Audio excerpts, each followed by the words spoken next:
kama ukimtii Bwana Mungu wako kwa bidii na kufuata amri zake zote ninazokupa leo kwa bidii, Bwana Mungu wako atakuweka juu ya mataifa yote katika dunia. Baraka hizi zote zitakuja juu yako na kukupata kama ukimtii Bwana Mungu wako. Jina la Bwana lipewe sifa. Hili ni neno la Mungu. Mungu alinena na Musa mtumishi wake, akamwambia elezee wana wa Israeli kama watatii sauti yake Mungu na wafanye bidii kufanya vile ambavyo anataka, amri zake wafanye bidii, anawaahidia kwamba nazo baraka zitakuwa zao, zitawafuata. Nataka utafakari maneno haya, msikilizaji na mtazamaji.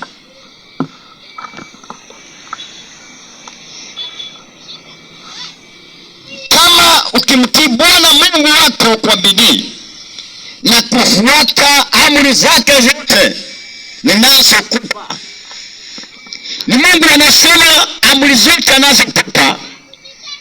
Mahali hapa tumenena mapenzi ya Mungu sana, na nikapeana mfano wa Mungu kama baba. Kama vile tunavyojua baba anahitaji kuona utiifu na heshima, na wengi sana wao wanasema ni kweli tunamjua Mungu, na wakasema kweli sisi ni wa Mungu, lakini dalili ya kuonyesha kwamba wewe Mungu ama baba ni baba yako ni heshima na kutii. Dalili ya baba ama mzazi kuonyesha kwamba anajua wewe ni mtoto wako ni kukupatia upendo. Hiyo dalili ya kudhibitisha kwamba baba anamaanisha kwamba wewe ni mtoto wake. Nayo dalili ya wewe mtoto kuonyesha kwamba unamtambua kama baba yako ni kutii. Jina la Bwana lipewe sifa. Na ndiposa nimekuwa nikiongea kuhusu upendo wa Mungu katika siku zote ambazo nimekuwa hapa. Upendo wa Mungu ule ambaye ametuonyesha, anahitaji nasi tukarudisha na heshima na kutii. Kumbuka siku zote nimekuwa hapa, nimekuwa nikizungumza kuhusu upendo wa Mungu na watu wake. Kwa hivyo leo hii ninapotamatisha misheni hii, nataka nikaweze kusema ya kwamba kama naye Mungu anatupenda, nasi tunafaa tumuonyeshe upendo. Kama mzazi anakupenda, na wewe mulipe na heshima. Jina la Bwana lipewe sifa.